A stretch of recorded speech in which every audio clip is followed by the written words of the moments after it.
Hello, everyone, and welcome. My name is Leslie Gabay-Swanston, and I am the Director of Program and Systems Quality at the National Summer Learning Association.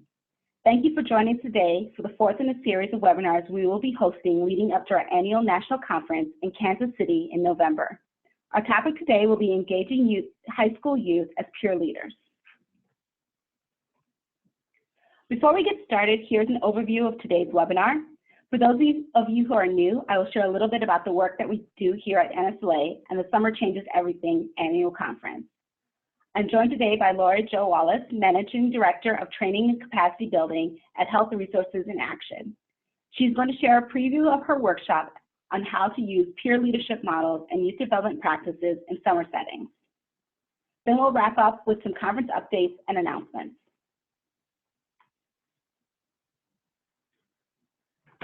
The National Summer Learning Association is the only national nonprofit exclusively focused on closing the achievement gap through high-quality summer learning for all children and youth.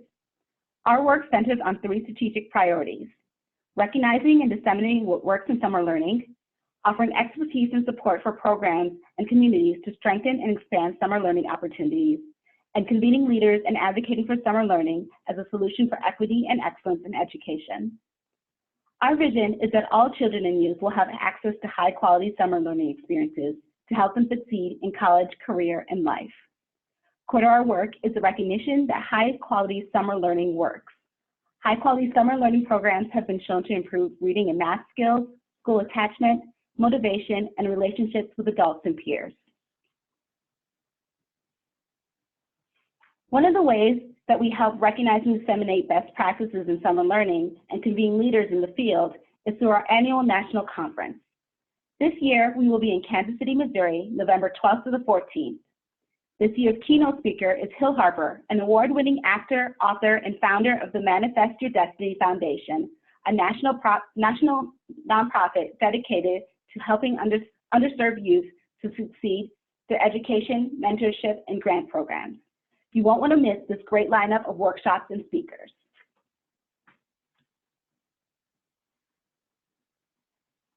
I'm pleased to be joined today by Laurie Jo Wallace, Managing Director of Training and Capacity Building at Health Resources in Action.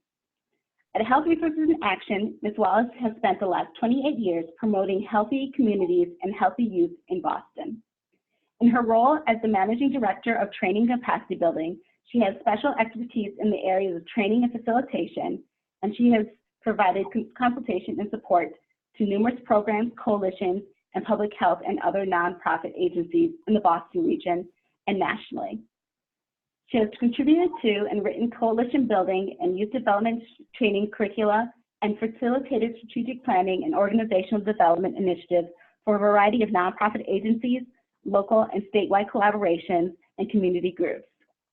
She is also the director of the BEST Initiative, a professional development program of support and training for youth workers focused on the youth development approach.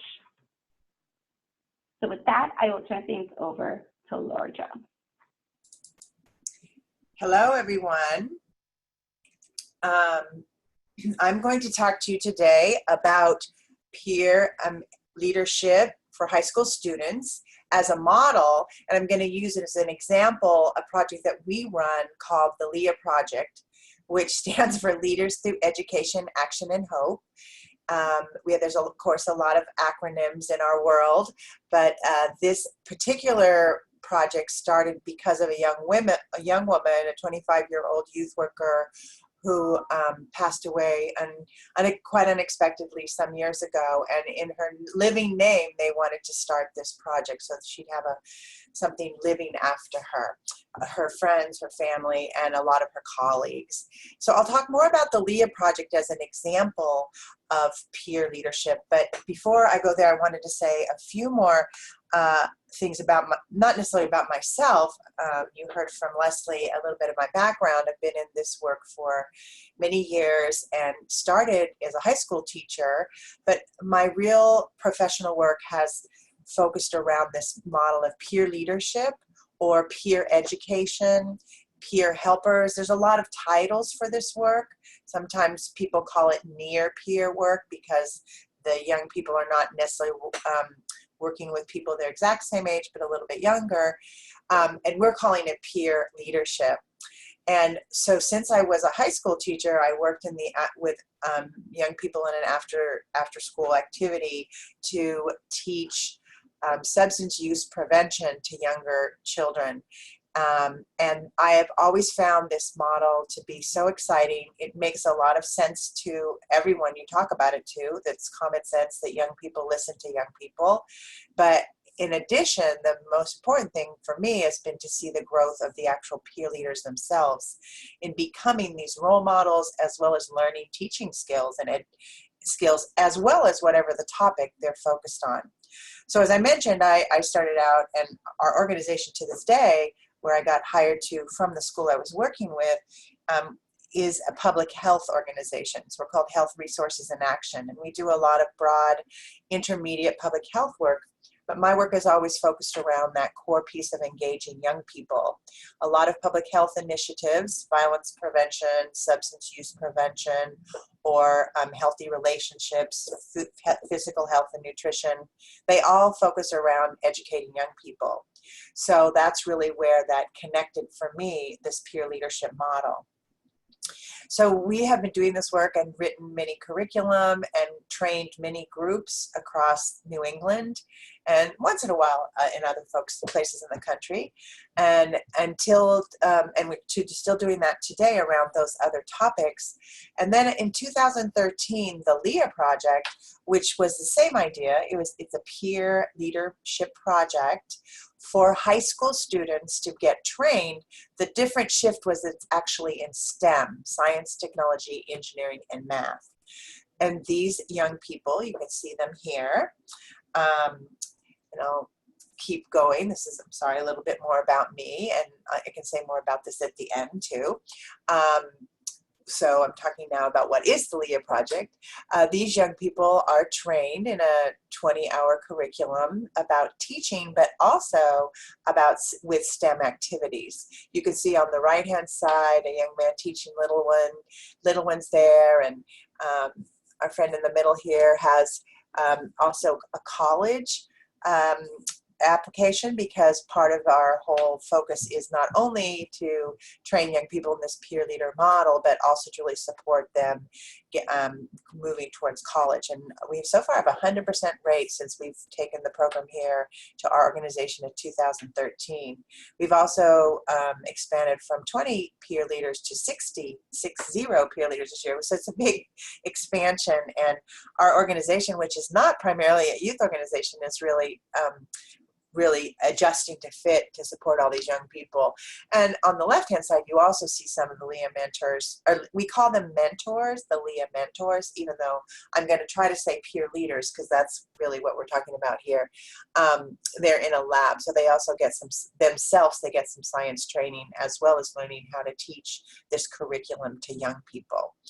So the Lea Project is a great example of how this peer leadership model really works in engaging young people, teaching them not only skills about how to manage a classroom of young ones, but also in addition, aiding them with more STEM information and supporting them to go to college. So it's a multifaceted program, and it is a job for these young people. We use all the funding that we have for this program to pay these young people to do this work. So it is also professional development and work development, as well as workforce development, as well as college preparatory and college readiness, as well as this peer leadership model.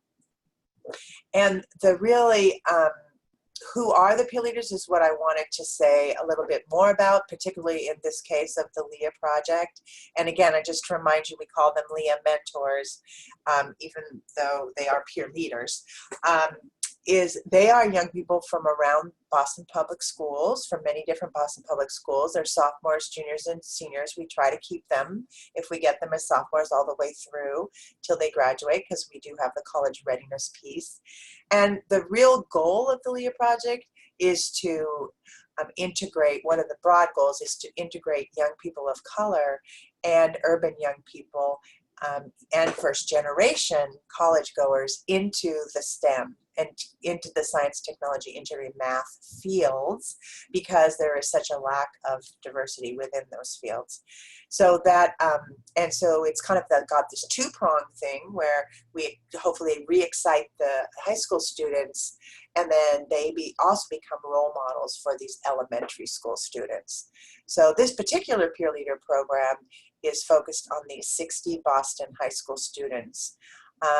And we have worked with other students outside of Boston, but most of our grant funding is for Boston Public High School students.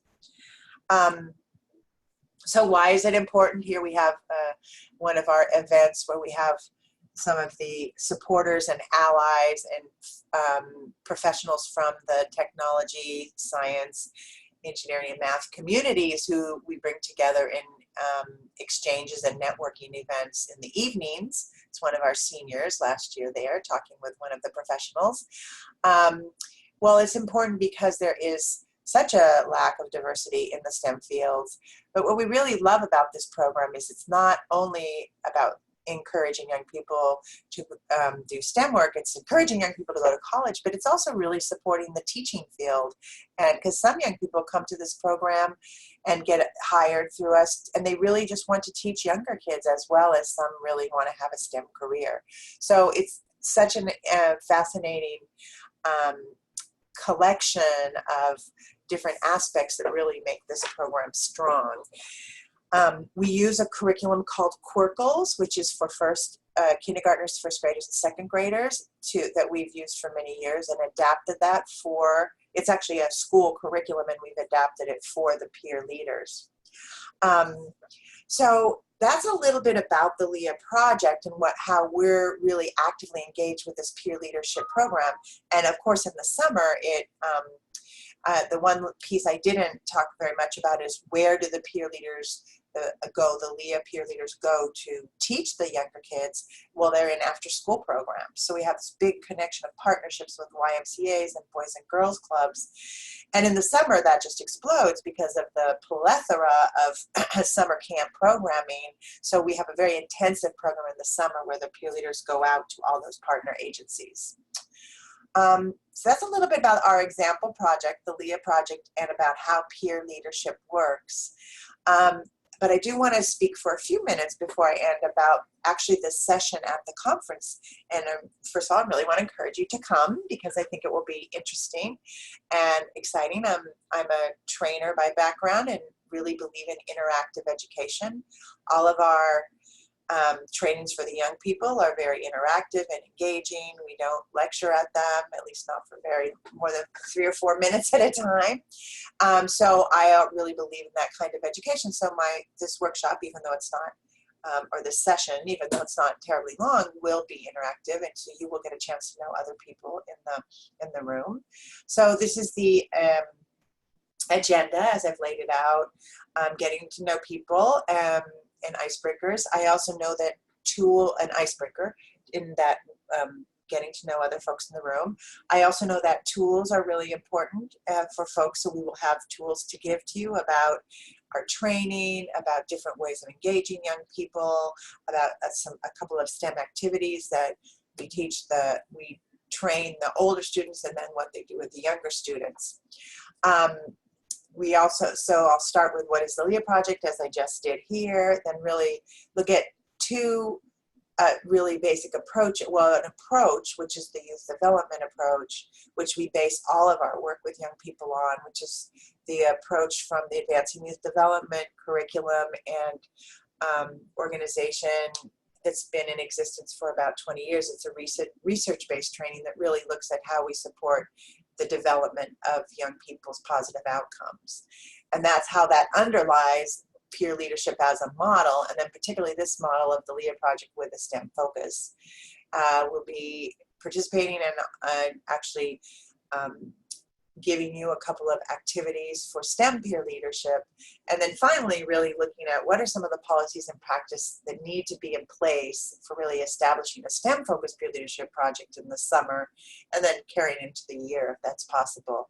I can also talk about other focused peer leadership projects if people are interested, because we've had such experience with them. But this particular example, as I said, is the Lea Project, which is the STEM focused one. And then close and next steps. So you'll get some good resources, you'll get a chance to meet people, you'll really learn about how the youth development approach supports this peer leadership model, and some next steps for you to hopefully integrate a peer leadership model in your programs. I would say also that even though we're focused on high school students being peer leaders, I've worked with peer leaders who are middle school. Middle schoolers love the peer leadership model. They love being engaged and talking to younger people. And I've even done 5th grade peer leaders doing tobacco prevention workshops for 2nd graders. So there's a lot of ways this peer leadership model can integrate hopefully into your program. And I hope to see you at the conference. So that's all from me. Thank you so much, Laurie Jo. I was wondering if you could tell us a little bit more about the peer leadership model and how exactly it's part of the Lea Project. Well, the peer leadership model is really the core of the Lea Project. I mean, we do a lot of other kinds of activities and STEM nights. We visit STEM companies. There's many in the Boston area. We go to college visits. We have community service days. So we have a lot of auxiliary activities, and a focus is really supporting these young people to get to college. However, the peer leadership model is the core of our work, and the idea that peer leaders are young people who get trained in how to develop, how to present and take these workshops to younger children and work in these after-school programs. So they are with us 2 days a week. They come here and they get extra training. We also have tutoring for them. By here, I mean my office. And then 2 days a week, they go out into an after-school program or one of our partner organizations where they teach the lessons to the young one and also generally just help in the after-school programming. The 5th day, we have reserved right now just for our work with seniors and helping them apply for college. So that's a little bit how it's the core of the project. Okay. And can you talk a little bit about some of the activities that you use to help build team and to teach youth peer leaders how to teach and work with those younger kids in STEM lessons? Sure. One of the real focuses of our work is making sure that the young people, the teenagers, the peer leaders are well prepared when they go out. And as you can imagine, there's a variety of partner organizations, and particularly in the summer with summer camps, sometimes they are very organized and sometimes they're a little more chaotic.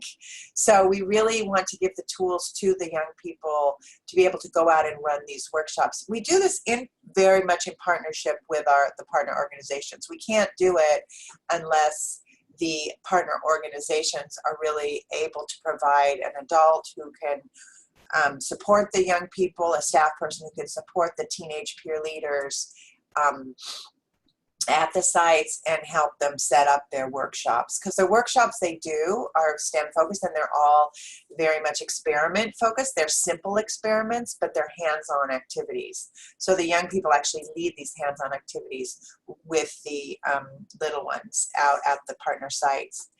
And we really do spend quite a bit of time, and we've reorganized this over the last few years, focusing on the actual curriculum at the get-go, out of the start, because we have a lot of other things we want to do with them about good positive facilitation, positive behavior management, how group dynamics, how you build relationships, all those very important topics. But unless they really know the curriculum and are prepared to teach it, that those other topics fall to the side. So we integrate them in, but our real focus at the beginning is to make sure they understand the curriculum and they understand how to teach the little ones. And in the conference, I will tell a little more about the Corporal's curriculum, which is our core curriculum. We do have some other, we're beginning to do other kinds of curriculum too for the peer leaders, because people don't want to always do the same thing year after year. So we now have a new technology curriculum, which is a little bit different. We have a new environmental curriculum, which is also a little bit different. And for maybe a little bit older youth, sometimes they want to work with the teenagers want to work with 10 and 12-year-olds as opposed to only the very little ones. So I'm sorry, that was kind of a long-winded answer, but we really do focus on teaching them the curriculum and how to present the curriculum, and then integrating some of those other skills like group management and relationship building. Great. Thank you so much, Laurie Jo. I think this is going to be a really informative and engaging workshop. Thank you. So before we wrap up, I want to share a little bit more about our upcoming conference and highlight some of the other workshops that you'll be able to attend as well. Digital games help youth develop literacy, life, and career skills. Read to Lead empowers youth in the middle grades to become the boss of their learning. Come experience what it's like to be the boss in a virtual workspace, making decisions with your staff in-game and doing service learning projects off-game. If you're looking for a free and flexible MS program that can jumpstart your summer curriculum, look no further. Fostering engagement, creating an environment where all kids can thrive. Youth engagement is a vital, but engaged is often framed as something a child is either willing or unwilling to be. This session will reframe engagement to help out of school time professionals understand how to create a positive, inclusive environment to foster youth engagement. Get quality outcomes with the Summer Learning Program Quality Intervention. How do you assess the quality of summer programs? Does program quality make a difference? In this session, learn about the Summer Learning Program Quality Intervention, implementation, and outcomes. Engage in a lively discussion and leave with knowledge about pursuing the first steps in developing a quality improvement system for summer programs. Student voice in summer programming, middle school choice and making decisions. This session will examine the role of hands-on making in student choice and input in creating a successful middle school program. Participants will engage in hands-on activities, learn about successful models of choice, and discover research and resources to help them plan their programs. So those are just a few of the other sessions that you'll be able to see at our conference in November. Just a few more conference updates. Our conference registration is open right now, but if you use the registration discount code webinar, WEBINAR, you can get a $50 discount on your registration, on a 2-day registration. Our Pre-Conference Training Institute is also open for registration.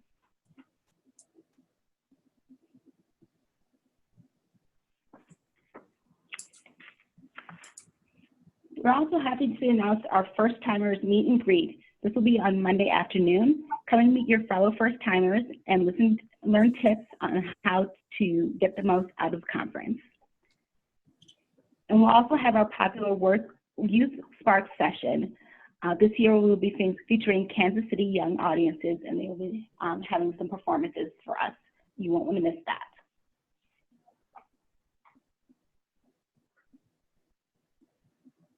There are more conference preview webinars to come. You can find a list along with links to register on our conference page here. Webinar recordings will also be available here after the webinar.